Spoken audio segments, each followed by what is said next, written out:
Soy Jorge Antonio Chávez. Iniciamos una nueva edición de Asia Pacífico 2024.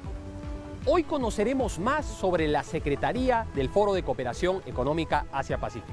También hablaremos sobre la tarjeta ABTC y sobre el desarrollo de energías verdes en el marco de APEC. De esta manera damos inicio al programa.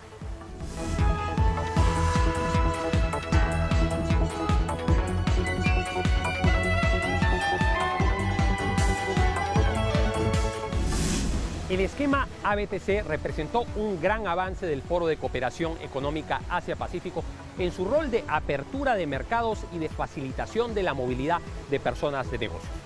¿Para qué sirve esta tarjeta? ¿Desde cuándo los empresarios peruanos pueden acceder a ella? ¿Y cuáles son los requisitos necesarios para obtenerla? Carola Román nos lo cuenta en el siguiente informe especial.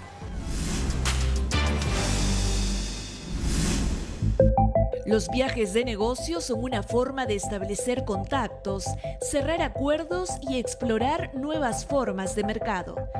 Además, a través de ferias comerciales, simposios y mesas de trabajo, se pueden promocionar productos y servicios en toda la región. Para facilitar el desarrollo de relaciones comerciales dentro del Foro de Asia-Pacífico, se creó el esquema APEC Business Travel Card o ABTC, la tarjeta de viajes de negocios de la APEC. Es un documento que facilita el tránsito o los viajes de negocio en la región del Asia-Pacífico. Los objetivos fundacionales de APEC fueron el libre tránsito de personas, de bienes y de capitales. Conozcamos cuáles son los pasos y requisitos para obtener esa tarjeta de negocios en nuestro país. La Cancillería es el ente encargado de tramitar las tarjetas ABTC. Este documento está dirigido a personas de negocios que requieren ingresar a una de las economías del foro para realizar actividades de comercio, servicios e inversión. Ellos deben presentar la solicitud de elegibilidad en la mesa de partes del Ministerio de Relaciones Exteriores. La solicitud será evaluada en un plazo de 15 días.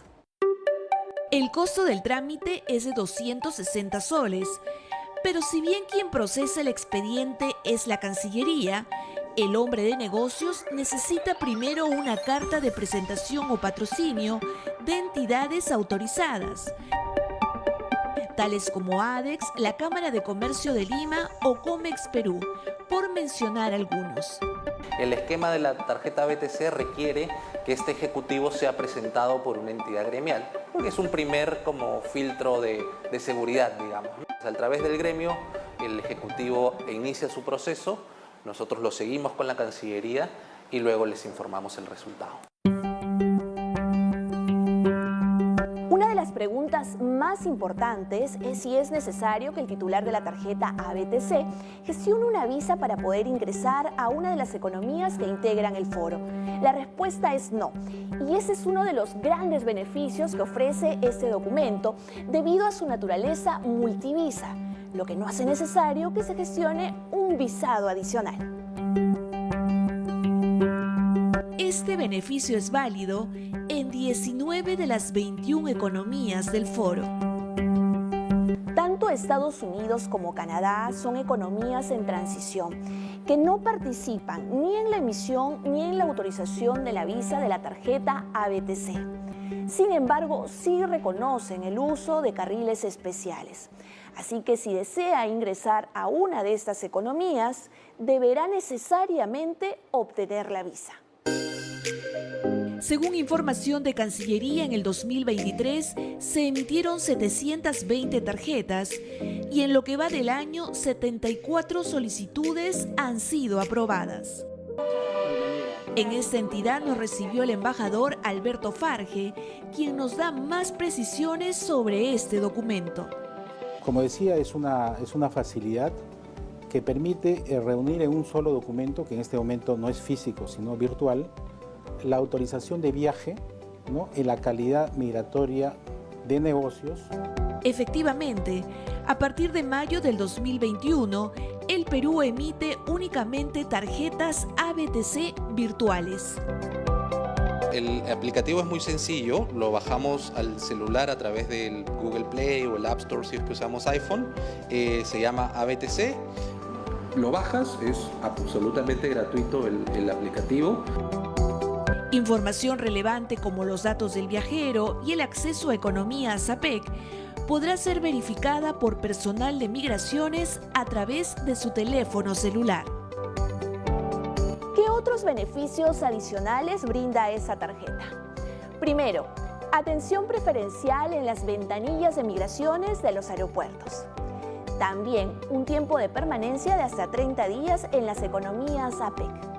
Hay que recordar que el tiempo de validez de este documento es de 5 años o el tiempo de validez de su pasaporte. Según información de Comex Perú, actualmente hay más de 400.000 tarjetas ABTC emitidas a nivel de toda la región, por lo que constituye un gran impulso para establecer lazos con clientes extranjeros y crecer en el mercado global.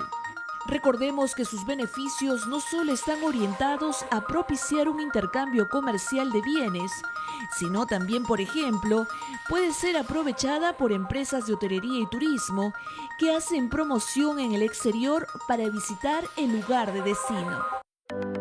Las posibilidades al cruzar las fronteras se multiplican y este factor constituye una gran oportunidad para que los empresarios peruanos expandan sus negocios, registren mayores ingresos y se generen más fuentes de empleo.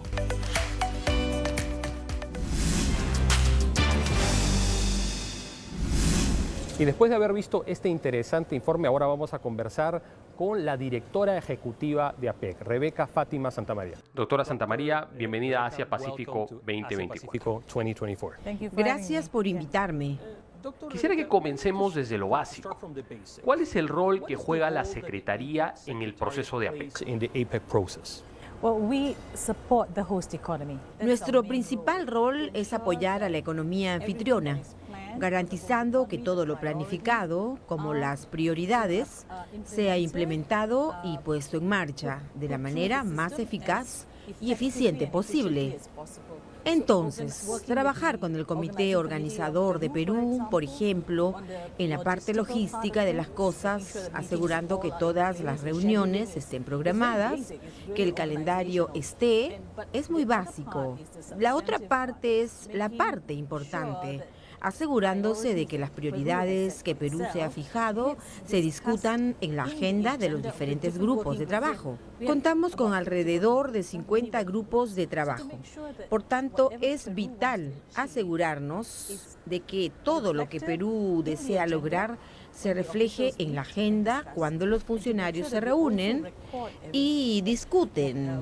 Nuestra responsabilidad es mantener una memoria organizativa e institucional. Es esencial asegurar que se registre todo lo logrado por Perú este año para que podamos hacer un seguimiento año tras año. Doctora Santamaría, APEC es un foro que está basado en el consenso y las decisiones que se adoptan en el marco del foro no son legalmente vinculantes. ¿Cuáles son las ventajas de este enfoque? Cuando se tiene una organización que no es legalmente vinculante, es voluntaria, el valor reside en la libertad para expresar y debatir nuevos temas y abrir nuevos caminos. Por ejemplo, en este año, el tema de pasar de la informalidad a la economía formal y global requiere un cierto grado de libre pensamiento para ver cómo podemos concretar esto, trayendo a los expertos, porque no estamos buscando negociar una posición, estamos buscando explorar posibilidades e ideas que nos ayuden a avanzar. ¿Cómo hacemos que los empresarios pasen de lo informal a lo formal? Esta es una prioridad significativa para Perú.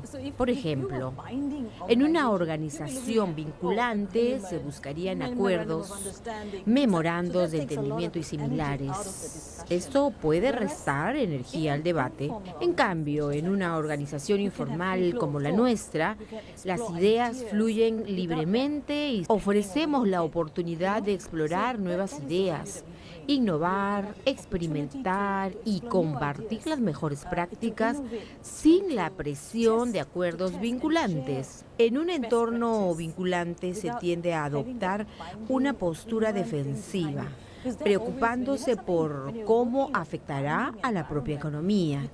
En cambio, aquí se ofrece la libertad de expresión sin esas limitaciones.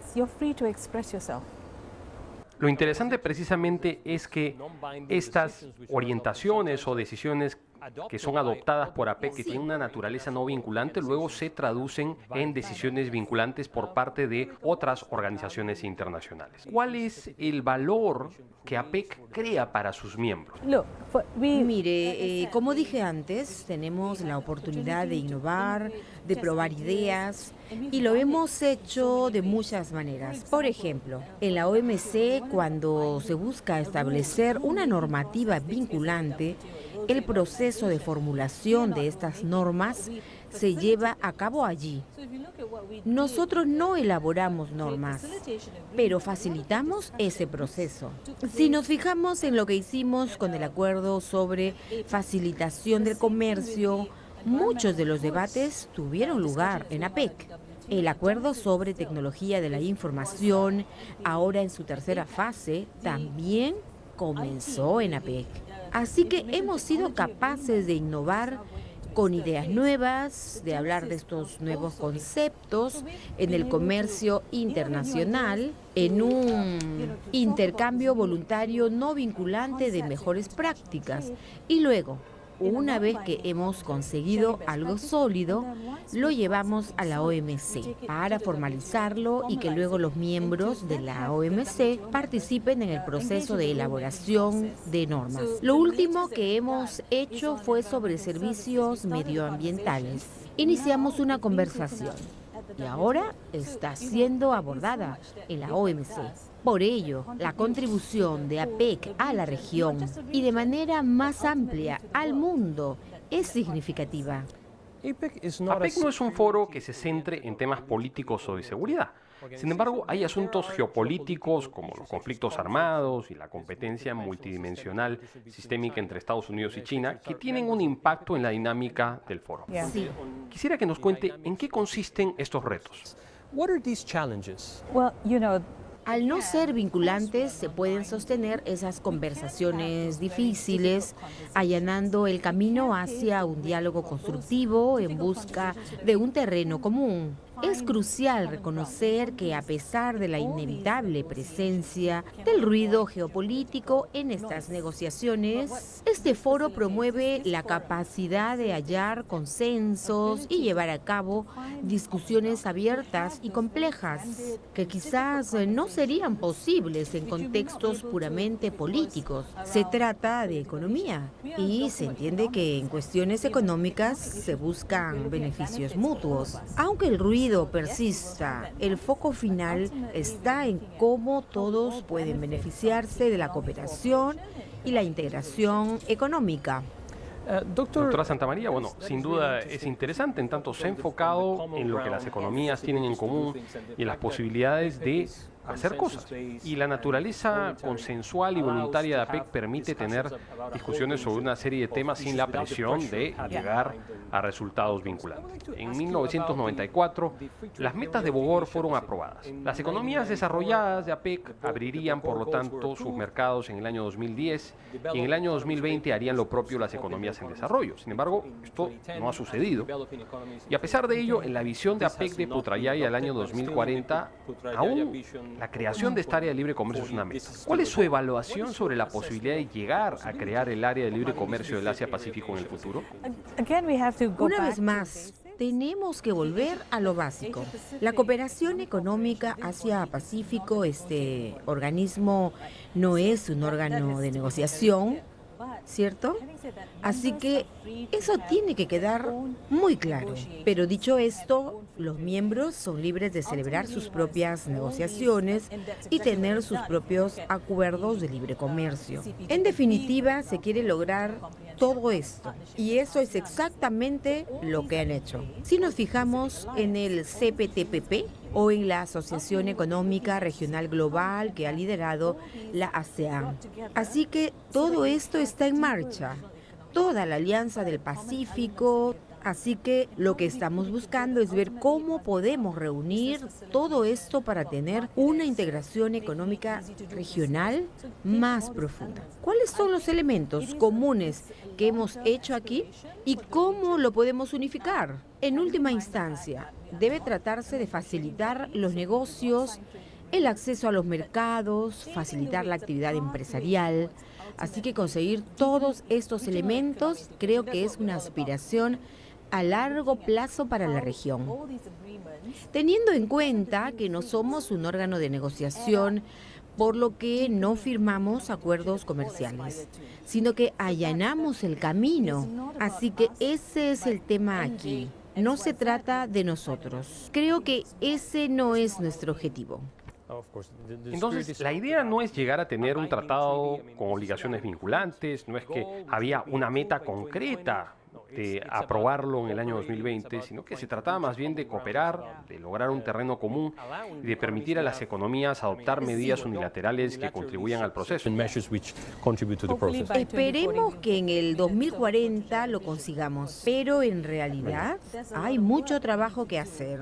Y como sabemos, pertenecemos a distintos niveles de desarrollo económico, así que se trata realmente de subir a un mismo tren para que al final todos lleguemos a un mismo destino. Well, Dr. Rebecca, we'll make a small pause and then we will continue with the interview. Vamos a una pequeña pausa y luego continuaremos con la entrevista con la doctora Rebeca Fátima Santamaría, directora ejecutiva de APEC. Las prioridades que Perú ha puesto sobre la mesa nos importan mucho a todos. Es una continuación de todo el trabajo que hemos estado haciendo.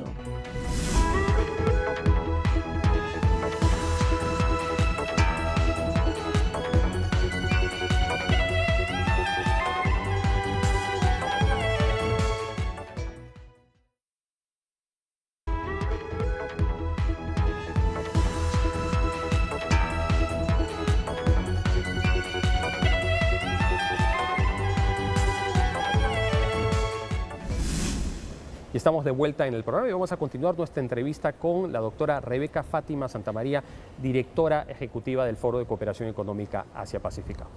Doctora Santamaría, estamos de vuelta en el programa. ¿Cómo ha cambiado el Foro de Cooperación Económica Asia-Pacífico en términos de su agenda y sus áreas de acción desde su creación en 1989, pasando por las metas de Bogor de 1994, hasta la adopción de la visión de APEC de Putrajaya al 2040? Sí, creo que incluso si nos remontamos a 1993, cuando se reunieron los primeros líderes, estos articularon una serie de problemas, una serie de retos para la APEC. Con la evolución de la APEC, estas ideas están tomando forma. Permítanme decirlo de este modo. Para los objetivos de Bogor, el enfoque estuvo realmente en la liberalización del mercado. Al revisar la visión de APEC, se observó que el mundo de 1993 a 1994 había cambiado, otorgando mayor importancia a cuestiones sociales, medioambientales, laborales y de derechos humanos. Estos aspectos no estaban completamente considerados en aquel entonces. Actualmente es imposible discutir sobre comercio internacional e inversión sin incluir temas de crecimiento inclusivo, sostenible, así como derechos laborales y humanos. Y esto es exactamente lo que hicimos cuando diseñamos la visión. Hoy día no se puede abordar el comercio, la inversión y la facilitación de estos sin considerar la digitalización e innovación. Lo esencial es mirar hacia el futuro, considerando los desarrollos recientes para asegurar que APEC permanezca relevante y acorde a sus propósitos. Ser realistas, manteniéndose en contacto con la realidad y no enfocándose únicamente en el ideal del acceso al mercado. sino en todos estos otros aspectos relevantes para la población. Al reflexionar sobre ello, esto es precisamente lo que se está llevando a cabo actualmente en Perú, marcando el comienzo de una nueva etapa en nuestro recorrido. La inclusión, sostenibilidad, digitalización encapsulan verdaderamente lo que debemos ser y lo que estamos haciendo ahora. Entonces APEC ha hecho un trabajo importante para evitar quedarse a la saga de los tiempos, adaptarse a los nuevos retos y a las nuevas realidades políticas y económicas del mundo. En esa línea, doctora Santamaría, ¿cuál considera que son los principales retos que el Foro de Cooperación Económica Asia-Pacífico tiene de cara al futuro? En realidad, se trata de tender la mano.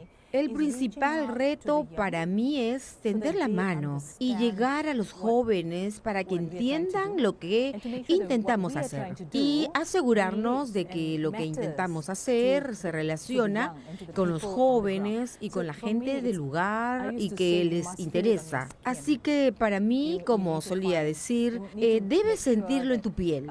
Tienes que asegurarte de que todo lo que intentas hacer resuena en la gente, resuena en los jóvenes, porque ellos serán los que lleven adelante todo el trabajo que estamos haciendo hoy. Así que es un gran reto. ¿Cómo nos aseguramos de que lo que hacemos resuena en el ciudadano de a pie, en el joven? Eso es exactamente lo que tratamos de hacer a través de este programa, crear mayor conocimiento con respecto a la importancia de APEC, sobre sus temas de agenda, sobre las economías miembro y conversar con líderes y personas que juegan un rol importante de cara al proceso y a la organización.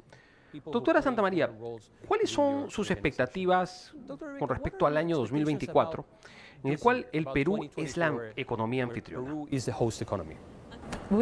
Este año llevamos una trayectoria muy buena. Las prioridades que Perú ha puesto sobre la mesa nos importan mucho a todos. Es una continuación de todo el trabajo que hemos estado haciendo. Hacer que APEC sea relevante para la gente. APEC es para la gente. Creo que es eso. El trabajo que se está haciendo ahora con empoderar, crecer, incluir. Esas cosas son aspectos importantes de lo que estamos haciendo exactamente. Lo que importa en Perú es traducirlo a términos reales. Como que, por ejemplo, la conversación que acabamos de mantener. Cuando llegué aquí acerca de cómo asegurarse de que el ciudadano promedio aprecie lo que estamos haciendo. ¿Cómo hacer que los que están en la parte informal de los negocios pasen a la parte formal? Así podrán aprovechar todo lo que estamos haciendo para acceder a la economía mundial. Lo que está haciendo Perú es sencillamente innovador en ese sentido porque en APEC no hemos tenido realmente esa conversación sobre el paso de las empresas de lo informal a lo formal. ¿Qué debemos hacer como gobiernos para facilitar esta transición? Es sin duda una agenda muy rica. Doctora Rebeca Fátima Santamaría, muchas gracias por su tiempo y por las valiosas ideas que ha compartido con nosotros en Asia Pacífico 2024. Thank you very much. Thank you. Ha sido la directora ejecutiva del Foro de Cooperación Económica Asia Pacífico, Rebeca Fátima Santamaría.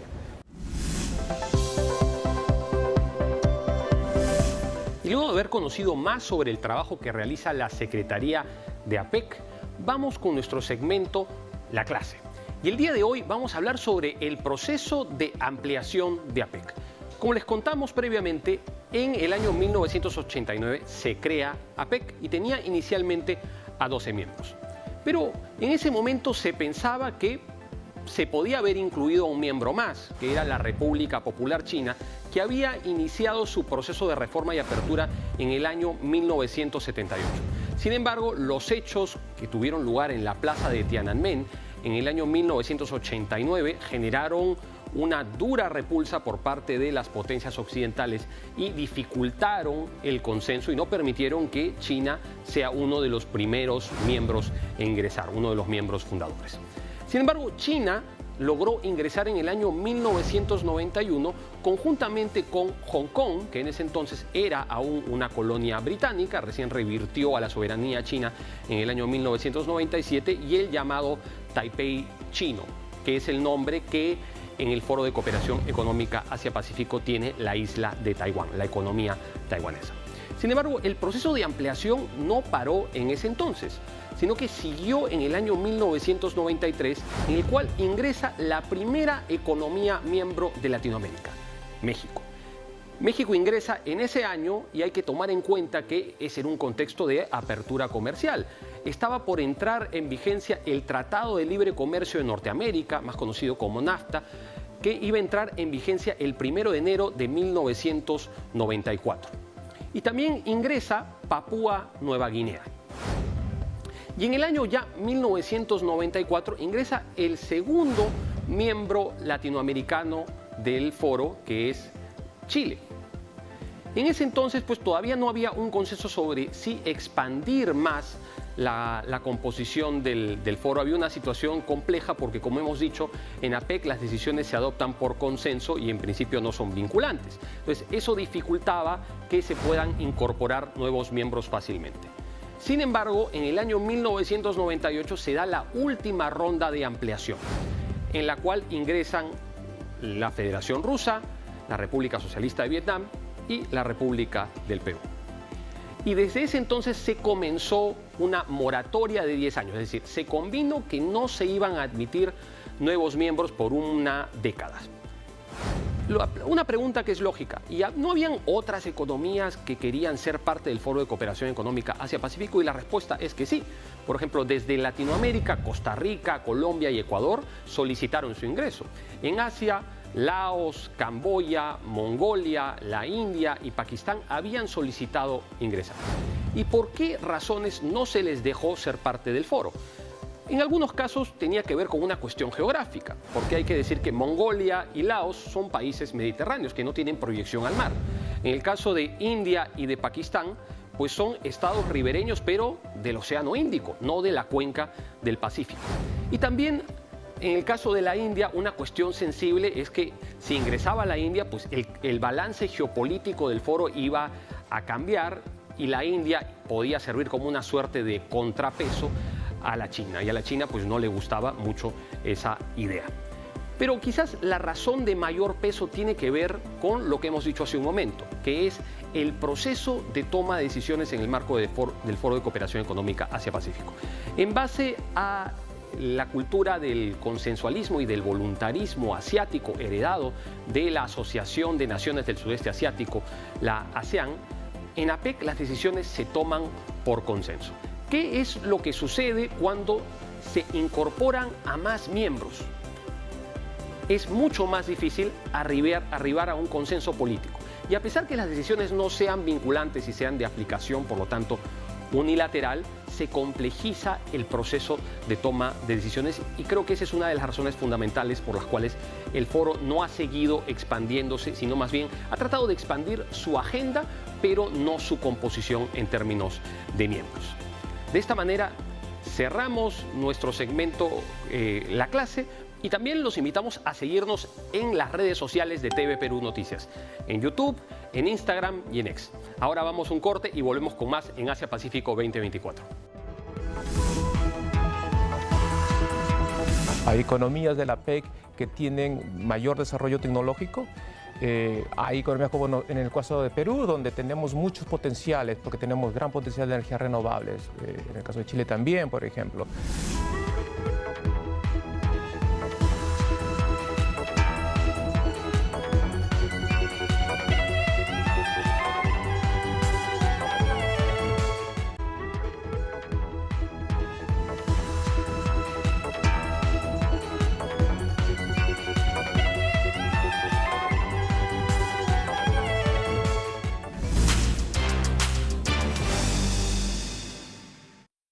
Y estamos de vuelta en Asia Pacífico 2024. Y ahora vamos a tener una entrevista muy interesante sobre temas de energía, especialmente sobre energías limpias, con Manuel Heredia, quien es investigador del Centro para la Investigación de la Energía del Asia Pacífico. ¿Cómo está, Manuel? Bienvenido a Asia Pacífico 2024. Muchas gracias por la invitación y espero que la conversación sea de interés para todos los televidentes.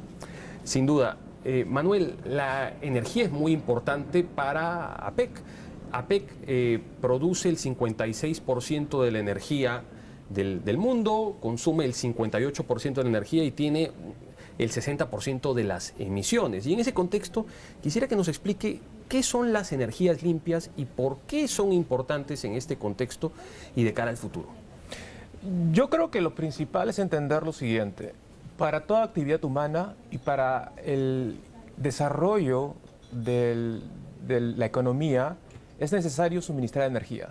Y hasta el momento lo que nosotros hemos utilizado ha sido fundamentalmente energías fósiles porque tienen una serie de ventajas. Pero obviamente eso contamina el ambiente. Y en los últimos años las innovaciones tecnológicas nos han permitido aprovechar otro tipo de energías, unas energías con menor impacto en el ambiente y que de manera ya factible técnicamente podamos ya emplear esas energías en reemplazo de las energías fósiles. Entonces, las energías limpias serían aquellas que son sostenibles, que tienen menor impacto ambiental y que en cierta medida puedan suministrar esta energía que es necesaria, como le digo, para el desarrollo de la calidad de vida de las personas, el desarrollo económico. Y hay muchas energías, probablemente estamos interesados o estamos familiarizados con el concepto de energías renovables, pero yo también quisiera aprovechar la oportunidad para indicar que hay conceptos que para mí son muy relevantes y que no olvidemos, como la eficiencia energética, que si bien es cierto no es una tecnología, sino es una manera de usar adecuadamente las energías que utilizamos actualmente, eso también nos permita reducir el impacto en el ambiente. Manuel, ¿cuáles son los retos que plantea la producción y el desarrollo de energías limpias? Bueno, número uno, hay que ver varios aspectos, pero el inicial es, bueno, necesita un desarrollo tecnológico, generalmente tecnologías nuevas tienen mayores costos. Con el tiempo y con los avances, obviamente, estos costos han ido reduciéndose. Hay conceptos técnicos que también necesitan ir adaptándose. Por ejemplo, si hablamos de energía solar, y una de las grandes críticas que se le hace es que no es constante. Y obviamente nosotros, para desarrollar nuestras actividades, necesitamos energía todo el tiempo, ¿no? En las noches, en el día. Y entonces, esto nos ha obligado a tratar de buscar nuevos mecanismos. Entonces, número uno, hay unos retos tecnológicos, hay unos retos de cómo nosotros generamos las condiciones para intercambiar energía, en ese caso se llama mercado energético. Entonces, todo ese tipo de innovaciones, no solamente tecnológicos, pero también en la parte comercial, en la parte de financiamiento de proyectos. Y también, obviamente, existe esta idea de utilizar áreas o lugares donde antiguamente no había actividades que pueden ser muy ricos en recursos energéticos. Entonces, hay varios retos que se deben ir aprovechando. Lamentablemente, por ejemplo, el potencial solar o el potencial de viento no está igualitariamente distribuido alrededor del mundo. Nosotros, en este caso hablemos de Perú, tenemos una ventaja de que nosotros tenemos mucho potencial en solar, potencial en eólico, tenemos un potencial hidráulico muy importante, pero esto no está distribuido a lo largo de todo el mundo y esto también podría ser un reto para el desarrollo de estas tecnologías. Manuel, quisiera que nos cuente qué metas se han planteado en el seno de APEC con respecto a la producción y al uso de energías renovables. El APEC, el Centro de Investigación de la Energía trabaja como soporte técnico al grupo de trabajo de energía de la APEC. Entonces, en este grupo de trabajo ya se han planteado algunas metas. Principalmente es la reducción del 45% de la intensidad energética, que significa que si uno toma cuánta energía utiliza una economía de la APEC y lo dividimos entre el crecimiento económico, entonces uno puede tomar un factor y la idea sería reducir, es decir, usar menos energía, pero aumentar el crecimiento. Ese es uno de los metas. Y la otra es aumentar la participación de las energías renovables en la matriz, en la combinación de los diferentes energéticos para suministrar la demanda. Entonces hay dos, la reducción de intensidad energética y la segunda es el duplicar la participación de las energías renovables en la matriz energética de la región APEC, porque son metas a nivel región APEC, no son individuales. Y precisamente con respecto al tema de las energías renovables, ya aterrizando en el Perú, pues ¿cuáles son las energías renovables en las que el Perú tiene mayor potencial de desarrollo? Potencial desde el punto de vista técnico, tenemos la hidráulica, que es muy importante. Aprovechamos solamente una pequeña fracción, energía solar, energía eólica.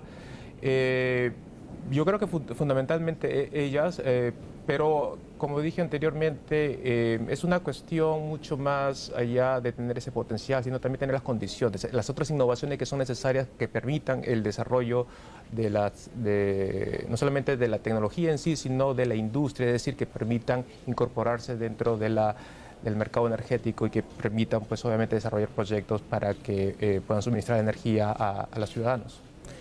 ¿Y de qué manera el Perú se beneficia del trabajo que se hace en el marco de APEC en materia de energías limpias?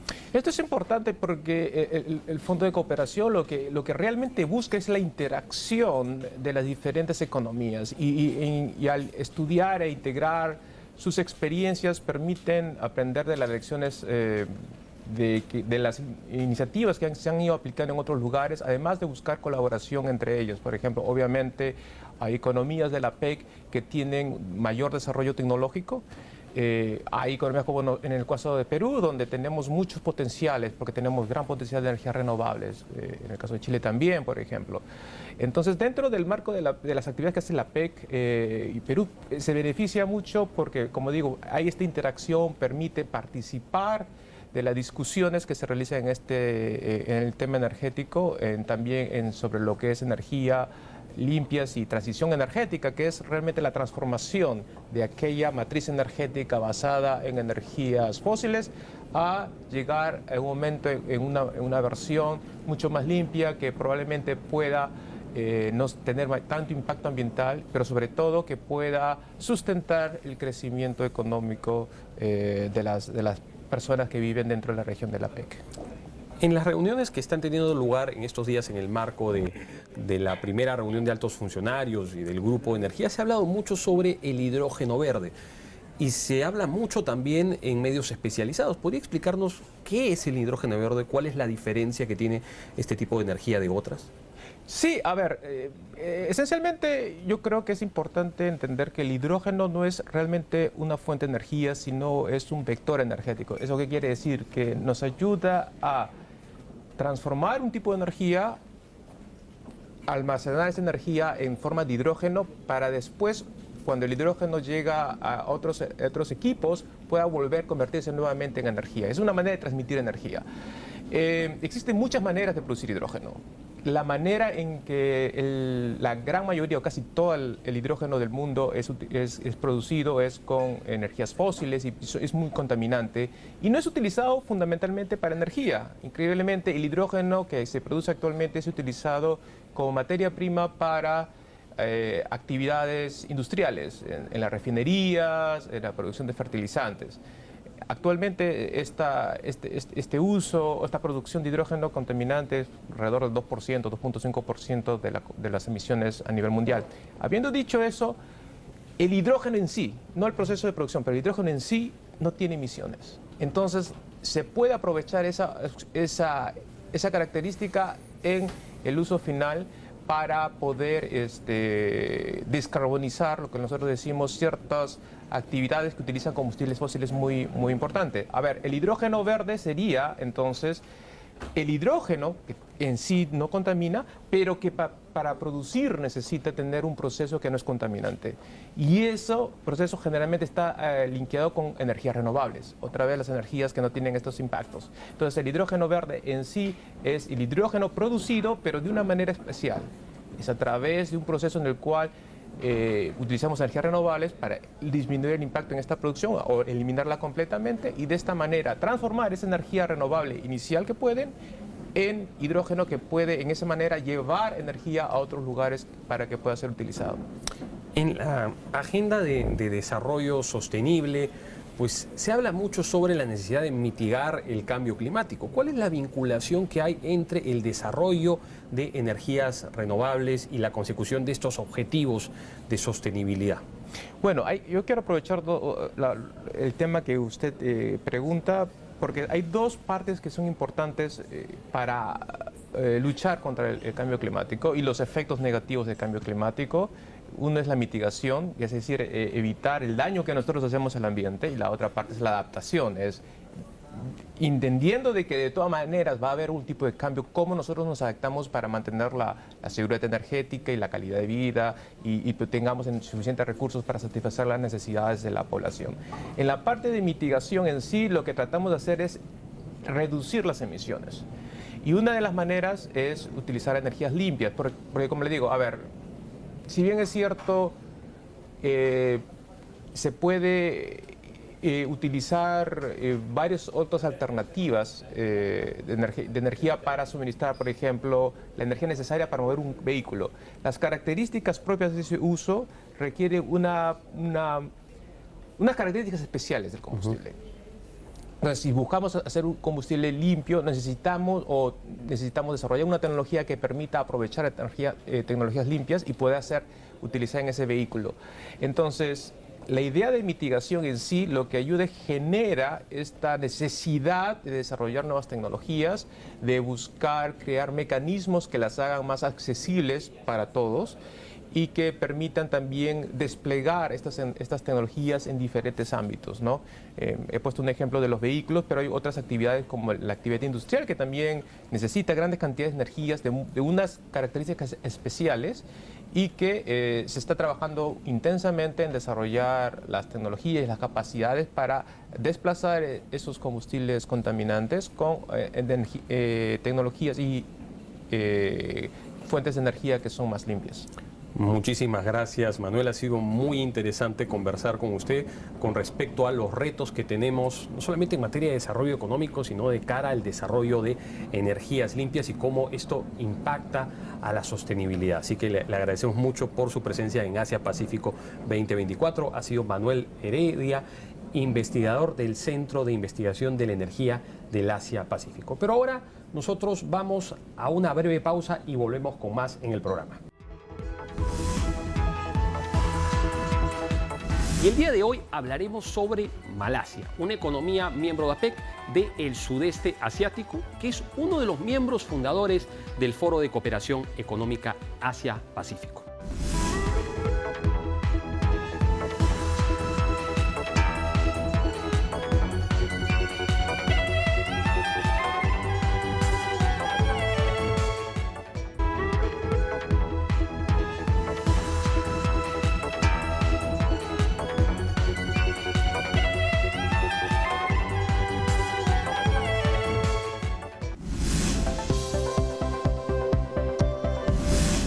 Y ahora seguimos con nuestro segmento Conociendo a las Economías. Y el día de hoy hablaremos sobre Malasia, una economía miembro de APEC del sudeste asiático, que es uno de los miembros fundadores del Foro de Cooperación Económica Asia-Pacífico. Ha tenido la presidencia del Foro APEC tanto en el año 1998, que es cuando el Perú comienza a participar en el foro, y también en el año 2020. Malasia se convirtió mayoritariamente al Islam desde el siglo XIV por la llegada de los mercaderes que venían desde el Medio Oriente. En el siglo XIX comenzó a haber una presencia muy importante de los británicos. En el año 1941 los japoneses invadieron el territorio de Malasia y expulsaron a los británicos. Y recién los japoneses lograron salir de Malasia en el año 1945 tras su derrota en la Segunda Guerra Mundial. La Federación de Malaya se constituye como una suerte de colonia británica en el año 1948. Sin embargo, la independencia de la Federación de Malaya se daría recién en la década de los 50. Y ya en la década de los 60 se crea otra entidad que se llamaba la Federación de Malasia, en la que también participaban otros territorios, incluido la colonia británica de Singapur, que sale de la Federación de Malasia en el año 1965. Malasia tuvo un proceso de desarrollo económico muy importante desde los años 80. Es parte de las nuevas economías industrializadas. Hemos hablado de los tigres asiáticos como Singapur, como Corea del Sur, como Hong Kong y como el Taipei chino. Pero hubo una segunda ola de industrialización, sobre todo en el sudeste asiático, en el que economías como Malasia, Filipinas y la propia Indonesia cumplieron un rol importante.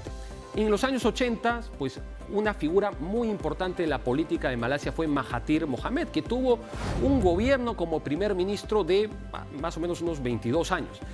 Y Mahathir Mohamad impulsa un proceso de desarrollo económico que propende a la industrialización de esta economía del sudeste asiático, y era un mandatario que tenía una cercanía con el Perú porque visitó el Perú en el año 1995 y ofreció la ayuda de Malasia para que el Perú pudiera ingresar al Foro de Cooperación Económica Asia-Pacífico.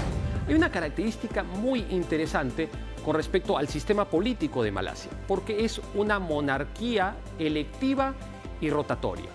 Es decir, que el jefe de Estado es un rey, pero que es elegido por una asamblea de gobernadores que está compuesta por los rayas o reyes de 9 sultanatos que eligen al rey. Y el rey cambia cada 5 años. Esta es una característica muy particular.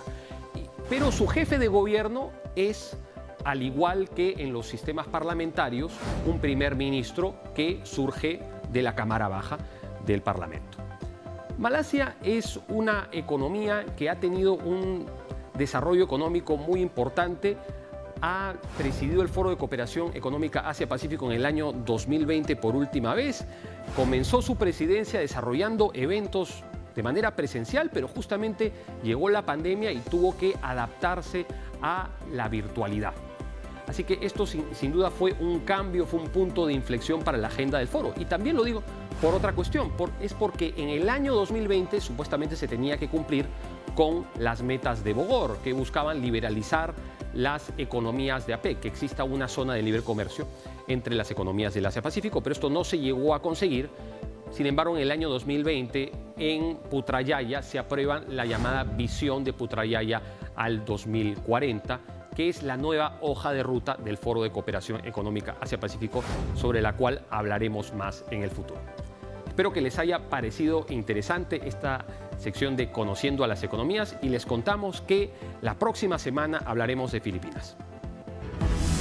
Y luego de haber conocido más sobre Malasia, quisiéramos compartir con ustedes un dato para cerrar el programa. Y es que las economías del Foro de Cooperación Económica Asia-Pacífico han suscrito un total de 144 tratados de libre comercio bilaterales y multilaterales. Por último, quisiéramos agradecerle al Circuito Mágico del Agua del Parque de la Reserva por habernos prestado sus instalaciones para esta edición y permitirnos cerrar este programa con este bello marco. Nos encontramos la próxima semana con más de Asia Pacífico 2024.